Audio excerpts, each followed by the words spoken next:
trading stocks, flipping stuff, Amazon FBA, dropshipping, remote closing, SMMA, copywriting. These are literally all things that I've tried and mostly failed at my past 5 years in entrepreneurship. And in this video, I'm breaking down all the pros and cons of all of them. And most gurus won't say the cons of a lot of these because they have the financial incentive to do so. So I'm breaking down all of them today in this video, so stay till the end. So here are the top 7 trending side hustles that I'm gonna be breaking down in this video. Flipping stuff, dropshipping, trading stocks, Amazon FBA, copywriting, SMMA, and remote closing. So let's start with flipping stuff. I've had some crazy roller coasters when it comes to flipping stuff. The first thing I ever did, I was like 16 or 17, and I literally worked at like a sandwich shop. When I was in college, everyone at my college had the coolest, newest Jordan 1s or the Yeezys or the Balenciaga belts or the Gucci belts. So I flipped shoes, and I did this for a bit, and I actually made a good amount of money. I was buying Yeezys used for like 175 bucks a pop, and I was selling them for 225, 250 bucks a pop. So I was making 50 to 75 bucks profit on each of these, and I had a big Snapchat following of sneakerheads. So I could sell out and make, you know, whatever that math is, like 400 or 500 bucks in like I'm not kidding, like 30 minutes of posting it on my story. It was freaking awesome. So like, I promise you, I probably made 13 grand and then lost like 8 grand on getting scammed on fake shoes, or people are straight up not delivering shoes and blocking me and all that fun stuff. So I've had good things happen and bad things happen when it came to flipping stuff. But as far as being beginner friendly, it's a pretty good side hustle. When we look at startup capital, okay? So startup capital, kind of one of these things where it takes money to make money, unfortunately, but you can start with cheaper stuff and get more money and flip stuff, and then you start making more money. I was in a college town. In the college town, people are moving out of their apartments. I could literally go to the side of the road where they're throwing couches and tables and all this stuff they don't want, and I was putting it in my car, cleaning it up, taking a picture of it, and selling it for a couple $100. And I was doing this. And that's why I got my startup capital to actually sell bigger, more expensive things. In that regard, although it does require startup capital and you'll make a lot more money, startup capital definitely specifically indicates how much money you're gonna make in this. So take that into consideration. Difficulty level, oh my God, it's so easy. Like, as long as you're just not lazy and you have some level of work ethic, you can make money flipping stuff. Like, the barrier to entry is so low. Competition level, really not much at all. Yeah, don't get me wrong, like, you can't sell a couch with a hole in it and a bunch of stuff for like virtually like nothing. Like, it's gonna be based on market pricing, on what someone's willing to pay for it, but it depends what you're flipping. So there's different competition levels depending upon the thing that you're actually selling. With flipping shoes, oh my God, very saturated, very competitive. when I was doing it, not so much. There was a little sweet spot there. With it being more like work from anywhere, you can't really do it as much here because the inventory's in your actual possession. So you can't just, oh wow, we're going to Bali, because it's like, no, all your stuff is in your garage or in a U-Haul unit. So you're relatively limited on that side of the equation, unfortunately. So on this scale, I'd probably rate it like a 3 out of 10. So like, the startup capital kind of limits how much money you can make here. So as you have more money and you have a good quality way to actually source things that you're flipping, then it can be very profitable. But more times than not, if it's just kind of based on your local region of Facebook Marketplace and Craigslist and stuff like that, you're at quite the capacity here. So it's really like your max potential, in my opinion. If you're just kind of flipping stuff on Facebook Marketplace and in your local area, you can make like 3-4 grand a month here, and that's kind of the capacity in my personal experience. Secondly here, dropshipping, where I can have an infinite way to source products because they have factories that actually make these. So I thought that was my thing. I have made 5 dropshipping stores. I have 2 sales, and one of them was my fucking mom. So like, if that gives you any context on how much of a failure I was at dropshipping, there it is. You know what I'm saying? Like, it was just not my thing. I have friends who make $300,000 a month dropshipping fucking bed sheets, but I think you can kind of get my vibe of how I feel about this just already. So let me break down within our levels of criteria how I rate dropshipping as a side hustle. Startup capital, you're gonna need a couple grand for you to have breathing room to actually go run your business and do what you need to do. 4 or 5 grand, I think, is what you should probably have to get things moving when it comes to dropshipping. You have to spend money testing different ads and testing different products, and you have to spend at least $1 grand, $1,500 or so to really figure out if this product gonna sell or not sell. And if you test a couple products, you could run out of money after your 3rd or 4th product you try that didn't actually work out. So take that into consideration. Difficulty level, very high, like very high. I was so blind when I was doing this at how much actually went into it. You have to make an ad compelling enough that gets them interested in buying your thing. Let's say it's literally this microphone right here, right? Like, oh wow, okay, you like making a podcast and you talk on Zoom. Well, your audio quality is bad, so you have to do this, right?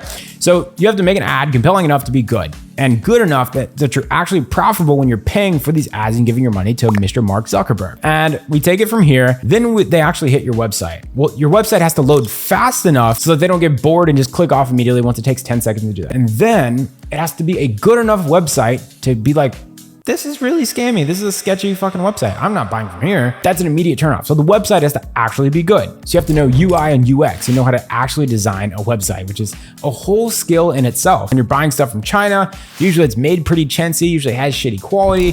So take that into consideration. You have to have good margins on the product. And then you have to have a payment processor to actually collect the cash. And oh, well, what if they don't have PayPal? And then you have to pay a different way. You have to have different ways of collecting the cash. So there's a higher barrier to entry than you may think, but actually making money is a whole different world. Difficulty level is like a 8 out of 10. Competition level, very high. You can literally do this from anywhere. The potential money is very high. There's literally no cap. It's like if you have a Facebook ad, you can put in $1 and get $5 out and 5x your money, then you can just keep spending more money and keep selling more of that product as long as your factory can actually make sure that they can make that product as fast as you can sell it. If you are like a beginner and it's your first day out here, you're gonna get punched in the face because the amount of skills that you need to have, the amount of money it takes for you to fail long enough to learn the game and then actually be successful at it, you're usually gonna run out of money before you get profitable and make money. Next, we have trading stocks. Unfortunately, I thought I was Jordan Belfort, and for like 3 years straight, I was so stuck on this. And I wish I just changed my mind faster and stopped doing this because oh my God, I would have made so much more money if I just did other things than trading stocks. I did this for so long. Startup capital, you need money to do this, right? Like you make some level of percentage on the money that you put in. So if you have $100 and you make a 50% return, which is like God tier amazing, you will make $50. And then like just the risk to reward here is just so bad. Like the difficulty level, it is so high. Made money, lost money, made money, lost money, just on a never ending hamster wheel that just didn't stop. It was painful. Like ask yourself this, hedge funds that have just billions and even trillions of dollars who have access to all the information that you don't have. It's literally like if they make money, you lose money. When you look at who's gonna win or lose in this scenario, it's going to be the hedge funds with all the money, the information. Work from home, work from anywhere. Yup, you can literally do it from anywhere. To caveat things though, if you're trading stocks, like US stocks specifically, you are limited to US hours. So you can, go off to Bali and do all these things, but you're gonna have to, quote unquote work or like trade during US hours. So you're still kind of limited to where you can do it from anywhere if you're willing to be nocturnal. And then lastly, the potential money, I hope I explained myself here. Just like, please don't trade. You will lose money. It's like, if you're like longer term buying the right stocks and you have a deep level of understanding of business and certain companies and margins and you have a longer term thinking, you can make money, sure. But I'm talking more specifically to like trading stocks in the shorter term with like fast paced day trading type stuff. Like you will not make money. Potential money is like in the negative. Don't do it. Next thing here would be Amazon FBA. I honestly just wasn't passionate about it. So that's why I just didn't do it that much. But startup money, you need money.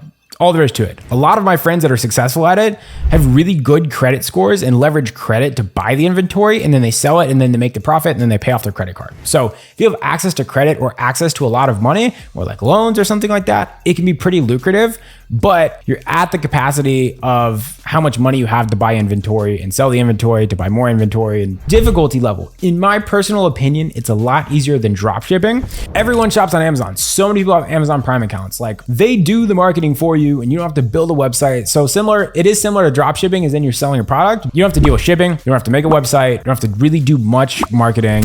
But because you don't have to do all these things, Mr. Bezos makes his cash off the fees of every single product that you sell. So it does make your margins a lot lower. Competition level, a whole lot of people selling on Amazon, but depending on the product you sell, it will kind of dictate the competition level. And with this one, you can mostly work from anywhere. So keep that in mind. You can basically work from anywhere. I believe you'd have to be US based though. Honestly, I am not credible enough to give my advice on this. The potential money is huge because on Amazon, you can actually put your own labels on these products and actually build a brand, build a whole company, and then you can go sell your company to other investors who want to buy your company. Next here would be copywriting.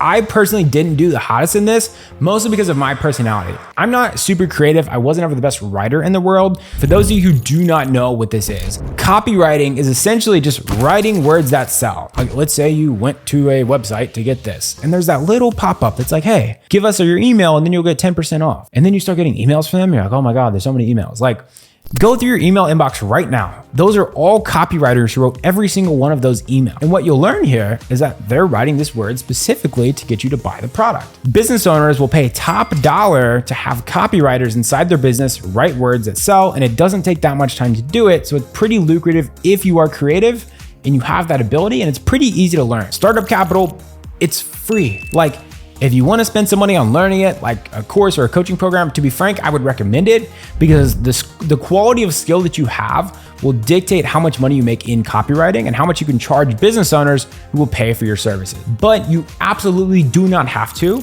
There's like basic books. Jim Edwards has a book on copywriting that's phenomenal, or you could just free YouTube videos. There's so much free content out there that can teach you how to be a great copywriter. Difficulty level, it's not that hard.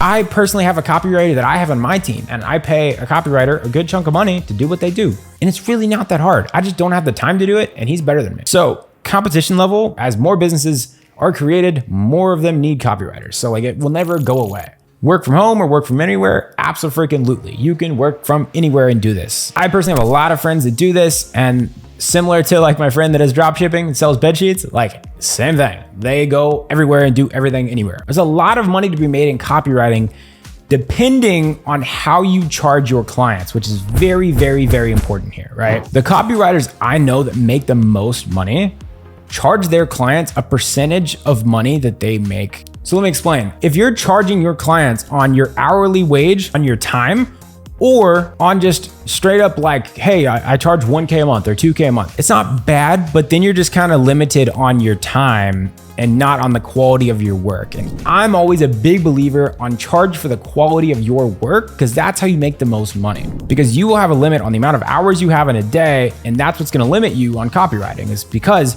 you are in a way still exchanging your time for money. It's because you're giving a service that requires time for you to do it. If you charge 15% of how much money you make your clients in copywriting, and you still have the same 5 clients, but you can make your clients $50,000 a month, whoa, now suddenly we're making a whole lot more money. The better you get and the longer you do it, the more money you can make per client. I know copywriters that make upwards of $50,000 to even $100,000 a month. Very good business. Only downsides to it are you are still exchanging your time for money. And lastly here, SMMA, right? So a social media marketing agency. There's a lot of different variations of different social media marketing agencies. What I've seen to be the most common lately is specifically a video editing short form agency. I get like 10 DMs a day. People asking me if they could be my short form editor. I'm sorry, but I already have one. I have multiple. So let me break this down. Startup capital, very similar to copywriting. It's free. Like, if you want to pay people to help you get better, you could do it, but there's a lot of free information out there, so it's really not necessary. But again, the quality of your skill dictates how much money you can charge potential clients and obviously make more money. Difficulty level. In my personal opinion, it's not that hard, but to be the best, that gets more difficult. You always make the most money being the best, but actually editing videos is very easy. Competition level is very high. It's very saturated. There's so many people that are short form editors. As I said, like 10 people per day ask me to be my short form editor, and my brand is not even that big as we speak now. It depends when you're watching this video, because we're about to blow up. Again, similar to copywriting, a lot of people still need their videos edited, so it's not going away. It's one of those things that is very time consuming for business owners. Most people can do it. And even if you're not the best in the world, business owners will still pay you because you just saved them time. Work from anywhere potential for video editing. Pretty much you can do it anywhere, except you will obviously have to be able to meet with your clients and talk with them about the videos that you are editing. I've hired video editors from all over the world. So as long as they take the time to meet with you at least once a week, you can literally work from anywhere. As far as the potential money, again, with this, you are trading your time for money. So that's kind of the limitation on something like this, but it's also predicated on how good you are at doing it. So the longer you do it, the more money you're going to make. I've had video editors and short form agencies say that they charge me $200 a month to make 30 videos a month. And I've had some short form agencies say they're gonna charge me $10,000 a month to make 30 videos a month. So based on how good you are will dictate how much money you're making. So when you think of it like this, business owners need eyeballs, and short form editing and video content is their marketing. It's like free marketing because they don't have to actually pay for ads. So your ability to get more people looking at their products and getting them to buy their product based on how good your videos are and your editing is will dictate how much you can make here. Kind of just depends how good you are running a business and your ability to actually hire people to do the editing for you to grow your business. Marketing to get more clients and be good at sales. You can actually close those clients to get you to pay them money, being good at fulfilling a service. So there's a lot of stuff that goes into it, but generally speaking, it's pretty easy and pretty beginner friendly to get done. Lastly here, we have remote closing. I'm sure you guys have seen these buzzwords like high ticket sales, high ticket closing, high ticket appointment setting. Like they're literally all the same thing. All you are doing is you are selling an expensive service online, on a phone call, on a Zoom call, something like that. So think of things like marketing service, except you're not running the whole business. You are literally just selling that service or selling that product over the phone, and you get 10 to 15% commission for doing that. You sell a $5,000 service, you're on 10% commission. So you make $500 on every deal you close, but you don't close every single person you talk to, right? Some decide to do it, some don't. So you got to take that in consideration. So let's say you take 4 calls a day, and out of those, you close 1 of those a day, and you take 80 calls per month, and you take 4 calls a day, which takes about 45 minutes per call, 6 hours or so per day is how much you're working. You close 1 out of every 4. So you're making $500 a day, working about 6 hours a day, 5 days a week. So you're only working 30 hours a week, making $500 a day.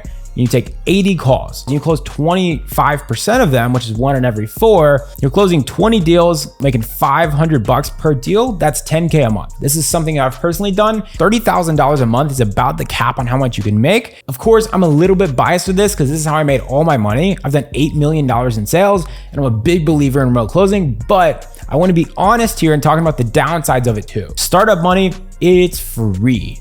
Again, similar to copywriting and similar to SMMA, I would highly recommend investing into some type of sales training or getting guaranteed placement into offers, like good offers, because it's how well you do is predicated on the quality of the businesses that you actually sell for. If it's a really bad business, you're not gonna make that much money. So startup capital, it's free. You can do it for free. I would recommend investing in your skills, but you do not have to at all. I personally did it until I did it for a little bit and made some money. And then after that, I invested in sales training, and that's when I really started making good money. But the difficulty level, it depends, right? Like similar to the other 2 things I just described, which is copywriting and SMMA, the more deals you close, the more money you make. So it's not that it's hard, it's pretty easy for the most part, but it's not easy to be really freaking good. It just takes time, it takes reps, and it takes investing into your skills to get better. When it comes to competition level, again, a lot of businesses that need it. Like I place sales reps for some businesses that literally have 100 sales reps. So like we place like 15 sales reps into businesses like this every single month. We always have business owners begging us for sales reps. So the competition level is not that high. It's not really saturated at all because businesses need salespeople so bad. Work from anywhere, you have to be in the similar time zone to your business owner, right? As long as you have good Wi-Fi and your time zone's kind of similar, you can literally be anywhere. And lastly, potential money, as I mentioned before, you can make anywhere from like $5,000 to like $30,000 a month. It's heavily dependent upon the quality of your skill set, the quality of the business that you sell for, and then lastly, how good the leads are and how good the marketing is for that business. So you have to find the right business and have the right skill set in order to make $30,000 a month on a pure average. Just to be very, very, very conservative here, making like $8,000 to $12,000 a month in remote closing is ungodly simple. And that really concludes this video. So if you guys want to make money online in some way, shape, or form, and you're just trying to decipher